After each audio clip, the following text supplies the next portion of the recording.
大家好，欢迎来到阴虎味厨房。红烧排骨是我们茶桌上非常有名的一道美食，但是还是有很多朋友做不好。其实这里面是有技巧的，今天就把最家常的做法分享给大家，让你在家里面也能吃出饭店的味道。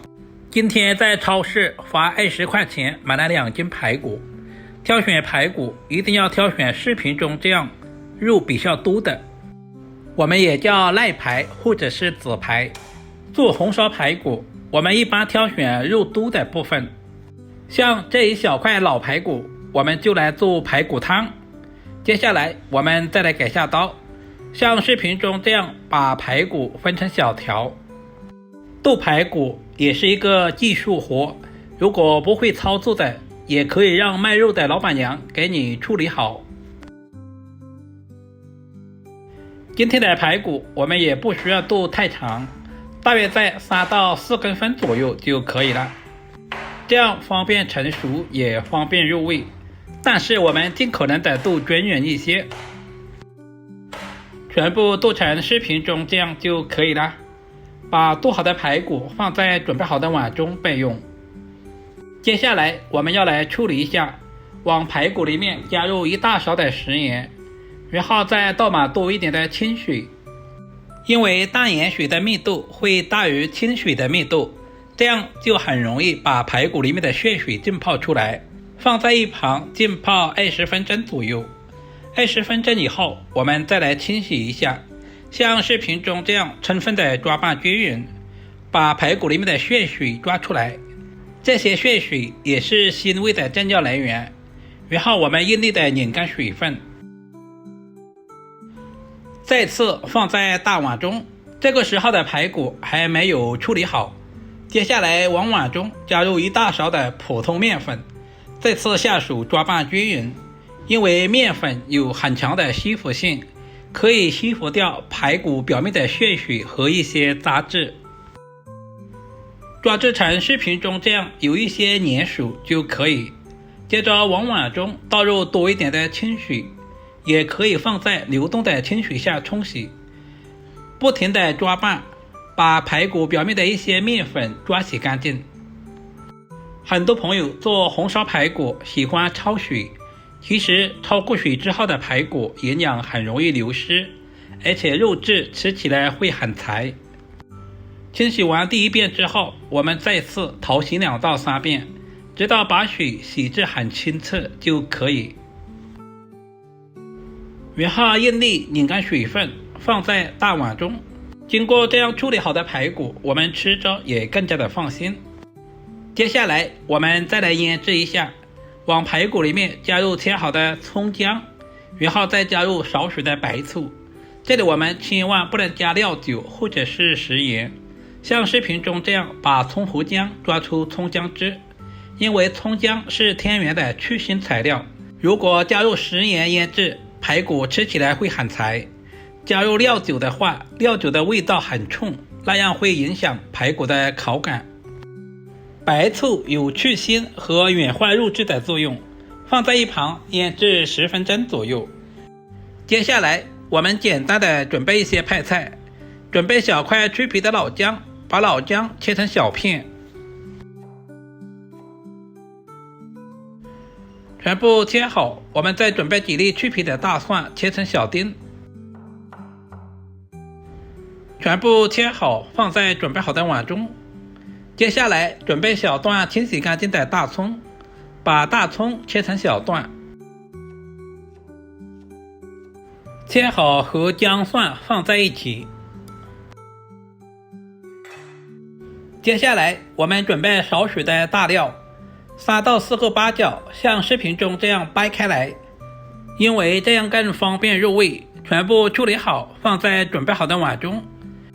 接下来准备一个去皮的黄心土豆，首先把土豆对半切开，然后再切成稍微宽一点的小条，最后全部切成土豆丁。红烧排骨加一个小土豆，土豆可以吸收排骨里面多余的油脂，这样吃起来就不会油腻。全部切好放在碗中。接下来往碗中加入多一点的清水，这样可以防止土豆氧化变黑。大约浸泡2分钟左右，我们就直接捞出来，控干水分，放在准备好的碗中备用。接下来我们开始操作，起锅加入多一点的花生油，开大火把油温烧至180度，然后我们就把土豆丁放在锅中。我们要提前把土豆丁炸制一下，炸制的时候用筷子稍微的滑动一下，这样可以使土豆丁受液更均匀。炸制的时间也不需要太长，大约在3分钟左右。把土豆丁炸至金黄，炸成视频中这样就差不多了。把炸好的土豆丁直接控油放在一旁备用。现在的排骨也已经腌制好了，把里面的一些葱胡姜全部挑选出来。炸完土豆丁的锅不要清洗，锅留底油，然后下入准备好的排骨，像视频中这样翻炒均匀，全程开大火不停地翻炒，整个过程大约要3分钟左右。亲爱的朋友们，视频都看到这里了，借您花菜的小手点个赞再走呗。您的每一个点赞留言都是我前进最大的动力，非常感谢您一直以来的支持与鼓励。这是我翻炒2分钟左右的效果。这个时候的排骨也炒出了多余的油脂，表面也炒至微微发黄。接下来把葱姜蒜和大料也倒在锅中，再次翻炒均匀，把排骨炒出香味。喜欢吃辣一点的，我们就加入1勺香辣酱，不怎么喜欢吃辣的，我们可以加入1勺黄豆酱或者是豆瓣酱。再次开大火翻炒均匀，把香辣酱炒出酱香味。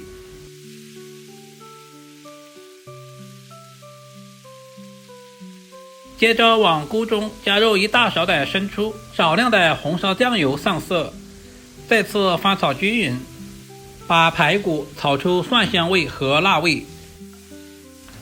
大约翻炒1分钟左右就差不多了。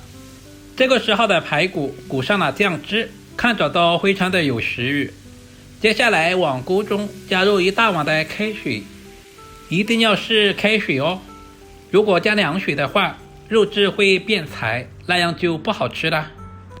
因为排骨比较硬，我们要靠上锅盖焖煮20分钟左右。有条件的可以用高压锅压个6分钟左右。时间差不多了，我们打开锅盖。现在的汤汁也不是很多了，排骨还没有完全的软烂，我们就把土豆也倒在锅中，稍微的翻动一下，翻拌均匀。再次靠上锅盖焖煮5到6分钟左右。因为土豆已经炸制过了，所以我们焖制的时间不需要太长。时间差不多了，我们打开锅盖看一下，现在的排骨和土豆颜色金黄，排骨和土豆的香味扑鼻而来，闻着都非常的有食欲。现在的排骨和土豆也非常的软烂了。接下来下入切好的葱段，一道营养又美味的红烧排骨就这样做好了。里面加了土豆，吃起来也不怎么油腻。排骨的营养十分的丰富，可以补充钙元素，尤其是长身体的小孩子们要多吃排骨。如果今天的视频对您有一点点帮助，就麻烦点赞、收藏、留言并转发出去。点我头像还可以看到更多家常菜制作视频。好了，今天的视频就简单的分享到这里了，我们下个视频再见吧。